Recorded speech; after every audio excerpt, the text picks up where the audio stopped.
Mr. President, as Faculty Marshal, I have the honor of declaring the 107th commencement of Carnegie Mellon University as authorized by the Board of Trustees to be in session.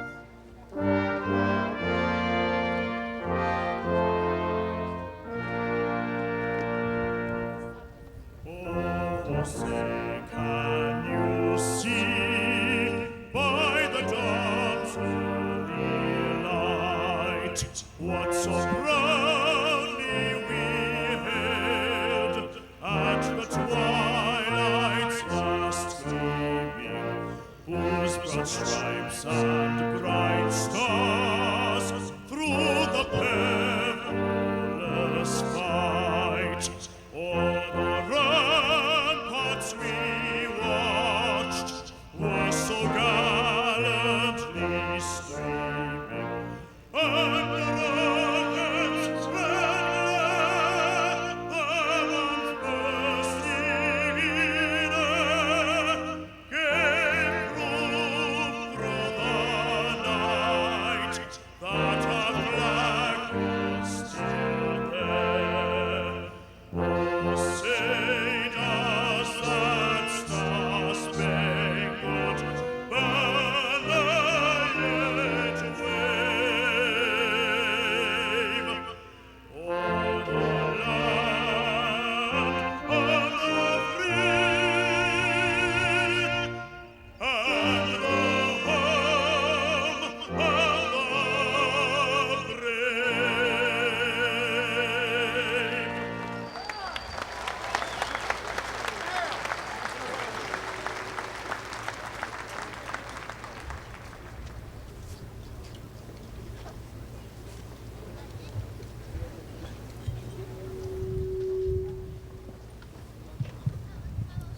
Good morning. My name is Devin Wood, and I'm Campus Ministry Coordinator for First Unitarian Church and also a member of the Interfaith Council here at Carnegie Mellon. My invocation this morning is taken in part from a Unitarian Universalist minister, Earl Holt. We gather today as a body of diverse people from many faiths and traditions. We follow different teachings made known from us from sacred voices and scriptures through the ages. Even so, we gather in common purpose to celebrate the achievements of these fine graduates. And in that spirit, let us join together in a moment of shared reflection and prayer. O God of time and eternity, known by many different names, help us to look to the past with gratitude and the future with hope. We hold in our hearts and minds all those present and absent whose encouragement and support made this event possible. We remember this day those who have gone before us here, who labored not for themselves alone, but with a vision of building for a future a world better than they had known, inspiring us also a like vision, that we too may labor for things beyond ourselves, that our lives may be dedicated to high purposes and grand horizons. We consider this day those who will follow, whose lives will be different because of what we may have done. Make us unafraid of hopes and dreams. Release us from cynicism and despair. Teach us to be realistic about our limitations, but to never lose hope in our potential to transcend them. Help us realize the significance of this moment together, that it may open our eyes to the blessings of the past and the promise of the future. Grant us courage for today and tomorrow. Amen.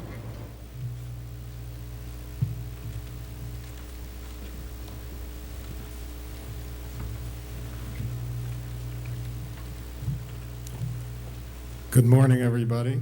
My name is David Shapira. and I have the honor of being the chairman of the Board of Trustees of Carnegie Mellon University. I would like to welcome all of you to this, the 107th commencement of Carnegie Mellon.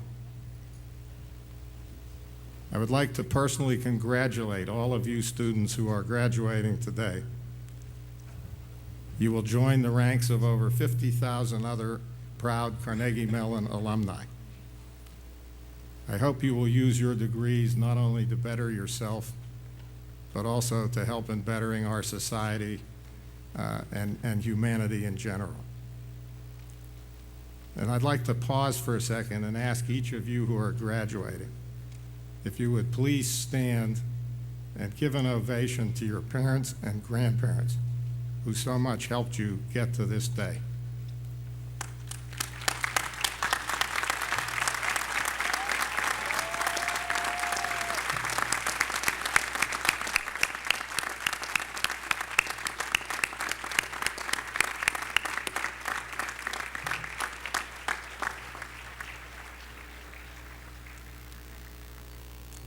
I also have the pleasure of acknowledging the faculty of the university. We all know that this education would not be possible without them, and I would like to ask those members of the faculty who are here today to please rise also.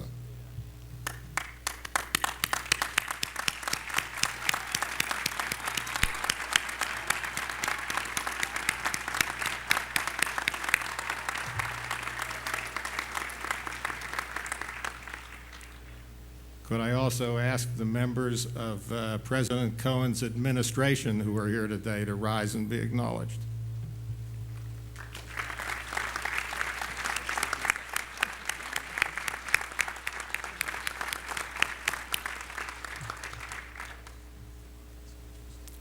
And then finally, I would like, it is my pleasure actually, to introduce to all of you the members of the Board of Trustees who are attending this graduation. Would you all please rise and be honored?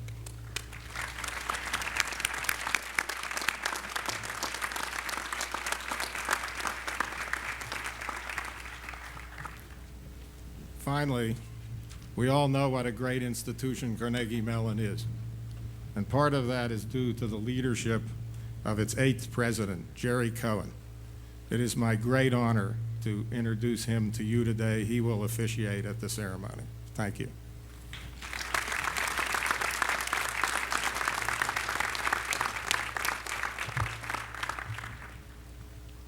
Thank you very much, David. This is David's first commencement as chairman of the Board of Trustees, and therefore my first opportunity to thank him publicly for all that he does for the university. David, thank you very, very much. It's really an honor to work with you.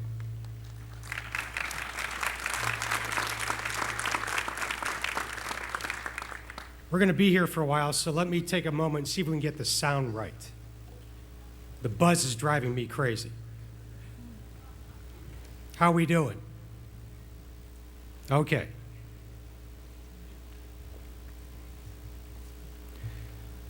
It's a wonderful pleasure to welcome you to this happy, happy day, the 107th commencement of Carnegie Mellon University. All of us affiliated with this university, the administration, the trustees, the faculty, and the staff could not be happier to be able to confer degrees on such a wonderful group of people. I also want to note in particular the contributions of our faculty, who are as distinguished a group of scholars, artists, and teachers as you will find on any campus anywhere in the world. These women and men are the intellectual foundation of Carnegie Mellon, and they've been your partners and mentors during your time here.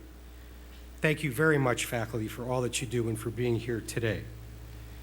I also want to single out a few members of our faculty who will be retiring shortly from their full-time positions at Carnegie Mellon. 2 of them could not be with us today, but I want to mention them nevertheless. They are Robert Stewart, Professor of Chemistry, and Arthur Westerberg, Swearingen University Professor of Chemical Engineering. Those who are with us today, I would like to have them rise when I mention their name. Please remain standing and hold your applause until I finish. Guy Berry, University Professor of Chemistry, Robert Kramer, Professor of Physics, Hugh Young, Professor of Physics, Robert White, University Professor and Director of the Data Storage Systems Center, and Paul Windblatt, Professor of Materials Science and Engineering. Ladies and gentlemen, please join me in thanking these wonderful faculty.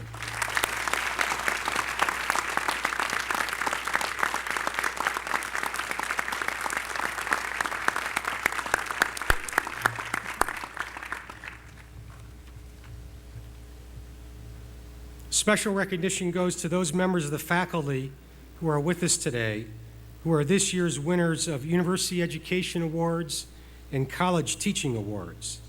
Their names are listed on page 68 of your commencement program, and I'd ask those who are with us today to please rise and be recognized. Education Award winners, please rise.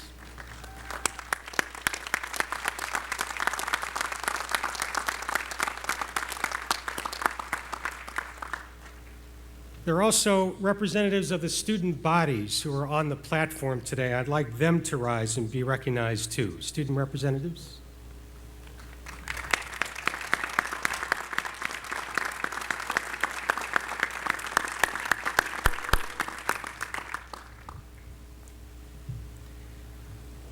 This is a day to celebrate the accomplishments of our graduates. But as David Shapira already pointed out, it's also a day to recognize the families and friends who did so much to support you during your time here at Carnegie Mellon. We know, and you know, your success here simply would not have been possible without their financial support and their moral support during your time here, and we thank them very much. It's now my great pleasure to introduce Paul Pinto, today's student speaker. Paul was selected to represent this year's graduating class and is graduating today from the School of Music with a Bachelor of Fine Arts degree in music composition and minors in conducting and history. Paul Pinto.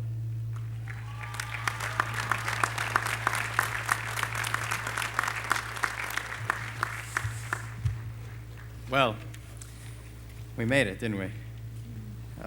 We're here. For some of us, it's the first time since Playfair 4 years ago.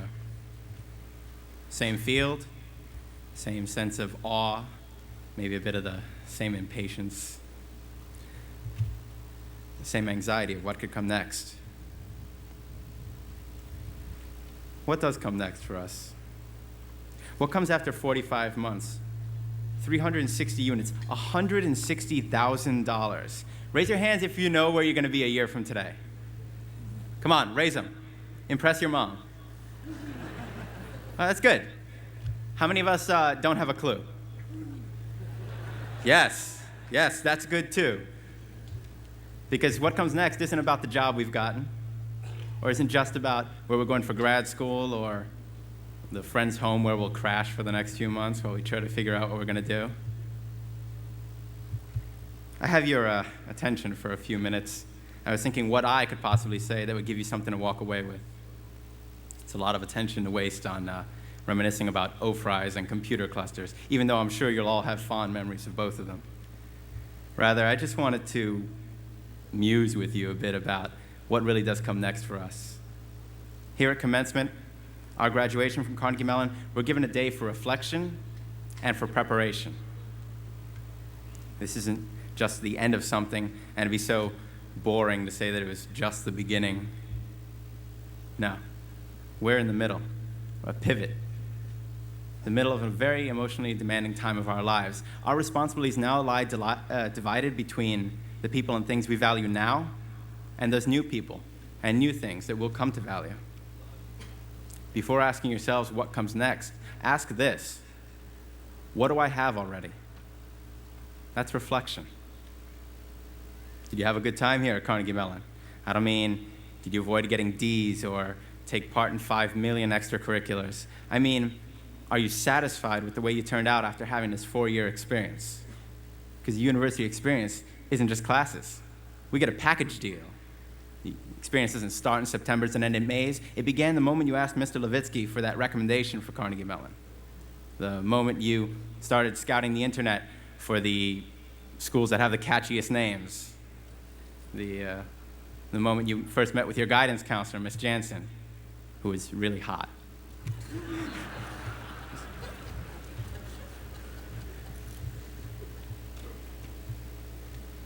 It started the moment you made your first move towards getting into college. It lasts forever. My father still talks about his university experience. I bet you your dads do too. It's like no other time in your life. It's filled with education. Sounds ridiculous, but it's true. Think about it. Everything you learn about thermo, about secondary dominance, about Milton. What about those 3 ways of thought in ancient China? Stats, calc. What about cooking, independence, responsibility? What about friendship, family values, your peers, and yourself? Your religious beliefs, your political views. 40,000 a year is funny like that.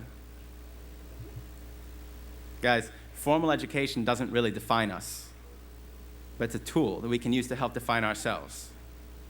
So how do we define ourselves now? When we're working without the safety net of a campus like this, when we're out of here. Because we're out of here. We're done. Like it or dislike it, we've graduated to the ranks of Carnegie Mellon University ambassadors. No one cares anymore about your SAT scores, or Exeter, or Choate. But that little pocket diploma we'll keep in our wallets, because CMU hasn't made it clear enough that they have a special place in our wallets.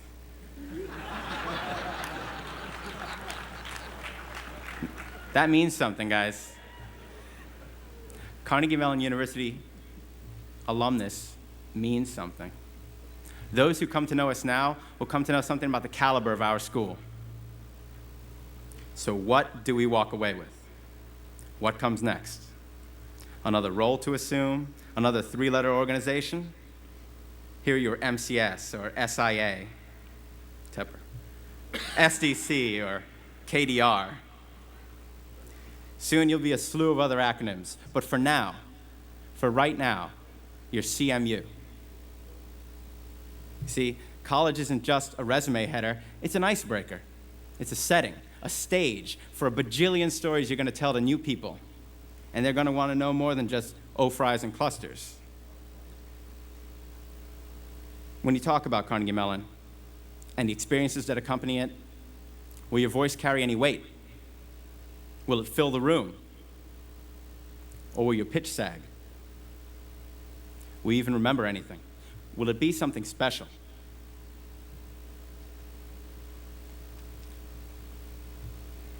Today is still kind of a weird stomach-feeling day.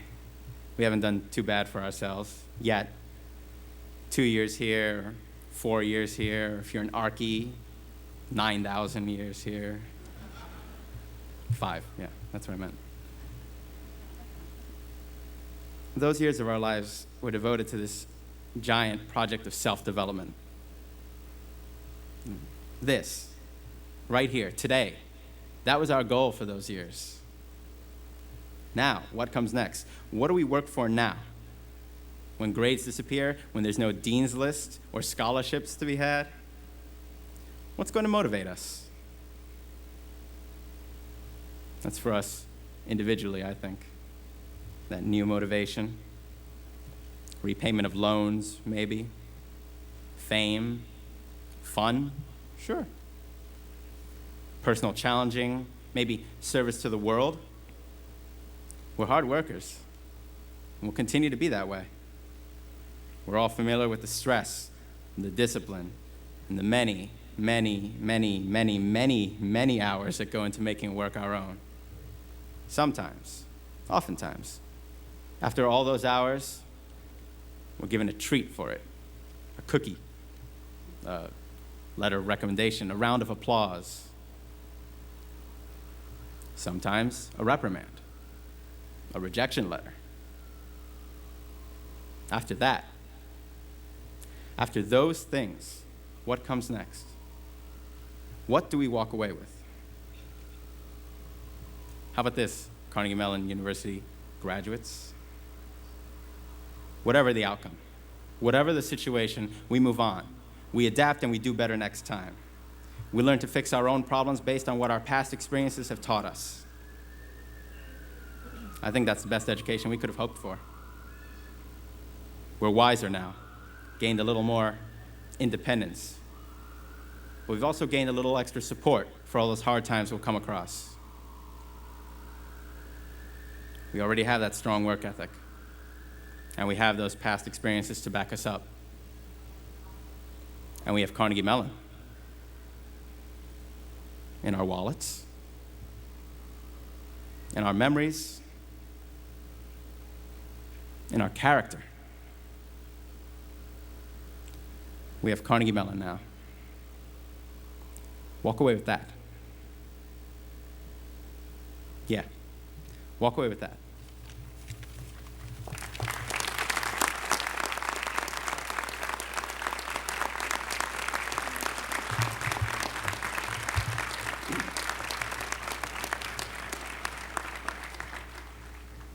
Thank you very much, Paul. This year, we are awarding honorary degrees to outstanding individuals whose achievements have made them leaders in their fields. Complete biographical information on them can be found on pages 7 and 8 of your commencement program. By conferring these degrees and welcoming these distinguished individuals into the Carnegie Mellon community of scholars, we honor the university as well as those most deserving honorary degree recipients. It's now my pleasure to introduce to you the provost of the university, Mark Camlett, and as he walks forward, let me just point out, he's the most relieved person in the stadium today. At Carnegie Mellon, it's the tradition that the weather for commencement is the provost's responsibility. Let's just say he dodged a bullet this year, it looks like. Thank you, Mr. Provost. Thank you, President Cohen. Will Dr. C.D. Moat, Jr. please join the faculty marshal here on stage? Mr. President, it is with great pleasure that I now present Dr. C.D. Dan Moat, Jr. for the honorary degree of Doctor of Science and Technology. We're very proud to welcome Dr. Moat home to Carnegie Mellon, where he began his career in 1964 as Assistant Professor of Mechanical Engineering. Dr. Moat went on to become founder of a field of research of axially moving materials, and for over 3 decades now, he has made fundamental contributions to biomechanics, greatly expanding our understanding of human motion and performance under dynamic conditions. His work, one may note, became the basis for many improved designs of ski equipment used worldwide, which are attributed to have reduced injuries in skiing by over 70% over the past 25 years. He is the author or co-author of more than 300 publications, and his work is the basis for several patents in the US, Norway, Finland, and Sweden. Throughout his career, Dr. Moat has been a leader in higher education. He served as chair of the Department of Mechanical Engineering at the University of California, Berkeley from 1987 to 1991, leading that department to its #1 ranking in the National Research Council Review of Graduate Program Effectiveness. Now, as president of the University of Maryland, Dr. Moat has led the university to new heights, and he has emerged as a leader of Maryland's efforts to expand its economy, especially in information and communications, bioscience, biotechnology, and the nanotechnology sectors. For his leadership and dedication to higher education, and for his internationally recognized research in dynamic systems, vibrations, and biomechanics, I present Dr. C.D.